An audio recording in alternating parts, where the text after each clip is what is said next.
تو باتیں ہم یورپ کی کریں گے, امریکہ کی کریں گے. اگر احتجاج کرنے والوں کا حق احتجاج کرنا ہے تو کیا میرا حق نہیں کہ میں اپنی یونیورسٹی جا سکوں, یا میں اپنی والدہ کو لے کے ہاسپٹل جا سکوں, یا اپنے بچوں کو لے کے میں اسکول چھوڑنے جا سکوں, یا میں اپنی جاب پہ جا سکوں, یا میں ایئرپورٹ پہ جا سکوں؟ سر سارے آپ کے رائٹ ہیں باجوہ صاحب, آپ گورنمنٹ میں بیٹھے ہیں, رائٹس ہی آپ کے ہیں, سارے رائٹس ہی آپ کے ہیں, ہم لوگوں کے تو رائٹس ہی نہیں ہیں. مجھے یہ بتا دیں, اب پابندی لگ جائے گی تو کسی دوسرے نام سے آ جائے گی تو کوئی قانون سازی کر لینا اس حساب سے. میں تو صرف یہ ریکویسٹ کر رہی ہوں. یہ جتنی آسانی سے آپ نے یہ فرما دیا کہ یہ دوسرے نام سے آ جائے گی, اتنا آسان نہیں ہوتا کہ یہ فوری طور پہ کوئی نیا نام رکھ کے اور وہی ایڈمنسٹریشن جو ہے یا وہی ان کی جو لیڈرشپ ہے وہ اس کو لیڈ کرنا شروع کر دے گی. یہ اتنا آسان کام نہیں ہے, نہ یہ اتنا پاسبل ہے. لوگ تو یہ کہتے تھے کہ بڑی بڑی دہشت گرد تنظیموں نے اپنے نئے نام بدلے بھی, لیکن وہ کام نہیں چلا سکے. یہ اتنا آسان نہیں, اور یہ ایویڈنس کی بات کرتے ہیں. میں زیادہ باتیں تو نہیں کرنا چاہتا, آپ کے سامنے ہے جس قدر وہ فنڈنگ وہاں سے جو ریکوری ہوئی ہے یا جو دیگر چیزیں ریکور ہوئی ہیں وہ سارا آن ریکارڈ ہے. یہ سب چیزیں ہم جو ریفرنس بھیجیں گے آنریبل سپریم کورٹ کے پاس ودن 15 days, تو اس میں ساری ڈاکومنٹری ایویڈنس دیں گے انشاءاللہ. اور میرا خیال ہے کہ یہ گورنمنٹ کی جو یہ اپلیکیشن ہوگی یہ آنریبل سپریم کورٹ اس کو ریجیکٹ نہیں کر سکتا. گورنمنٹ میں بیٹھ کے آپ اپنا خیال ظاہر کریں, آپ کو تو پر امید ہونا چاہیے. میں برگیڈیئر صاحب کی طرف آتی ہوں. برگیڈیئر صاحب, گورنمنٹ میں بیٹھ کے گورنمنٹ کہہ رہے ہیں کہ ہمارا خیال ہے کہ سپریم کورٹ اس کو آنر کرے گی.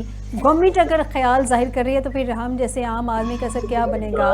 ہم تو پھر خیال بھی نہیں ظاہر کرنے کے قابل نہ کہ ہماری کوئی بات پہ غور و خوض بھی کیا جائے گا. ٹی ایل پی پہ پابندی صحیح فرما رہے ہیں. اس کی وجہ یہ ہے جی اس کی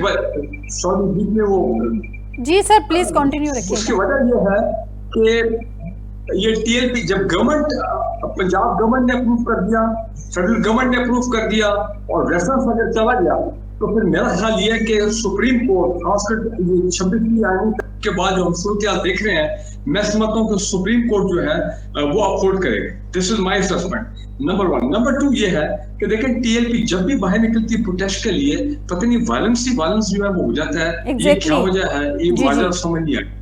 تیسرا امپورٹنٹ چیز یہ ہے, اور ہمیشہ میں نے دیکھا ہے ان کی بھی بڑی ڈیتھ ہوتی ہیں, پولیس والوں کی بھی بڑی ڈیتھ ہوتی ہیں. یہ کوئی ان کا ایک بڑا کوئی ایک پیٹرن ہے جو مرج ہوا ہے, جو باقی لوگوں باقی پولیٹیکل پارٹی کے یا ریلیجیس پارٹیز کے ان کے ساتھ ایسا نہیں ہوتا. اور دوسرا میں نے یہ دیکھا ہے کہ پچھلے خاص کر 3-4 سال میں ہمارے مائنورٹیز کی جو ریلیجیس پلیسز ہیں مائنورٹیز کی, وہاں پہ بھی ٹی ایل پی ہو گئے یا کچھ اور اس قسم کے لوگ ہو گئے جو کہ جا کے ان پہ حملے کرتے رہے. اب یہ بھی تو دیکھیں نا, اب ہمارے جو آئین ہے اس میں یہ جو ہے وہ ہے لکھا وہ بڑا کلیئر کہ مائنورٹیز کے رائٹس جو ہیں پاکستان میں وہ پروٹیکٹ کیے جائیں گے, ہر قسم کی رائٹ.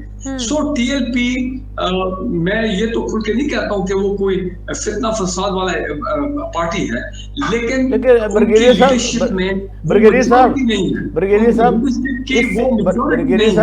کہ وہ اپنا ایک ذمہ دار رول جو ہے وہ ادا کر سکے پاکستانی پولیٹکس میں یا پاکستانی معاشرے میں. برگیڈیئر صاحب کچھ کہنا چاہ رہے تھے ملک صاحب آپ سے. جی برگیڈیئر صاحب, میں یہ کہنا چاہ رہا ہوں کہ حکومت کے اقدامات سے کہیں زیادہ جو فیض آباد دھرنا کیس پہ سپریم کورٹ آف پاکستان کی ججمنٹ ہے اس میں تو اگر اس کو امپلیمنٹ کر دیں تو یہ سارے کا سارا کھیل ختم ہو جائے گا. اس میں تو بہت زیادہ پیرامیٹر بتائے گئے ہیں. اگر واقعی گورنمنٹ اس چیز پہ کرنا چاہتی ہے تو وہ اس کو سپریم کورٹ آف پاکستان کی ججمنٹ کو امپلیمنٹ کر دے. فائز عیسیٰ صاحب جب سپریم کورٹ کے چیف جسٹس بنے تھے تو انہوں نے باقاعدہ وہ اس کا ریفرنس بھی دیا تھا, اس کا ریفرنس دیا تھا کہ میں نے ایک ججمنٹ دی تھی, اس پہ عمل درآمد نہیں ہو سکا. سپریم کورٹ کی سپریم کورٹ کی ججمنٹ اور پھر اس کے بعد آپ کو پتا اس سے پہلے بھی وہ 8 پوائنٹ ایگریمنٹ ہوا تھا اس وقت کی P M L N government اور یہ ٹی ایل پی کے درمیان جو فیض آباد میں ہوا, پھر دھرنا کال آف ہو گیا, جو بڑے عجیب قسم کے حالات پیدا ہوئے تھے. سو آئی ڈونٹ, میرا خیال ہے ابھی جو سپریم کورٹ کا فیصلہ ہوگا it will be based on this. لیکن ریزن یہ ہے کہ ہم ایز اے ریاست یہ کمٹمنٹ کریں کہ ہم آئندہ کسی ایسے جتھے کو ایسے گروہ کو پروان نہیں چڑھائیں گے کہ جب یہ گھنا درخت بن جاتا ہے. بالکل درست کہہ رہے ہیں, ہمیں معاملات کو پہلے ہی کنٹرول کر لینا چاہیے, نہ کہ جب پانی سر سے گزر جائے تو اس وقت ہم رونا پیٹنا شروع کر دیں. یہ معاملہ درست ہے, ہم ہر لحاظ سے اسی طرح سے کرتے ہیں. بہت شکریہ بریگیڈیئر صاحب آپ کا مجھے پروگرام میں جوائن کرنے کے لیے, عبداللہ ملک صاحب آپ کا بھی, اور باجوہ صاحب آپ کو بھی پروگرام میں جوائن کرنے کے لیے. ناظرین, ہمیشہ یہی ہوتا ہے, جب حکومت کے سر سے پانی گزر جاتا ہے تو تب ہماری آنکھیں کھلتی ہیں, یا ہماری آنکھیں کھولی جاتی ہیں تو ہماری آنکھیں کھلتی ہیں. جب معاملات سموتھ چل رہے ہوتے ہیں, تھوڑے سے بگڑے ہوتے ہیں, تو اس وقت ہم کیئر لیس ہوئے ہوتے ہیں. ہم اپنے مقدمات, اپنے لیے قانون سازیاں کر رہے ہوتے ہیں وہاں پہ بیٹھ کے. عوام نے ان کو جس مقصد کے لیے ایوانوں میں بھیجا ہے اس کی تو ہمیں پرواہ نہیں ہوتی ہے, لیکن بعد میں پھر ہم بڑی اچھی اچھی سٹیٹمنٹس دیتے ہیں عوام کو مطمئن کرنے کے لیے. ہوتی ہیں کس حد تک نہیں ہوتی, یہ تو پھر الیکشن ڈے ہی بتاتا ہے. آج کے پروگرام سے دیجیے گا اجازت, بشرط زندگی آپ سے دوبارہ ملاقات ہوگی. اپنا خیال رکھیے گا, اللہ حافظ.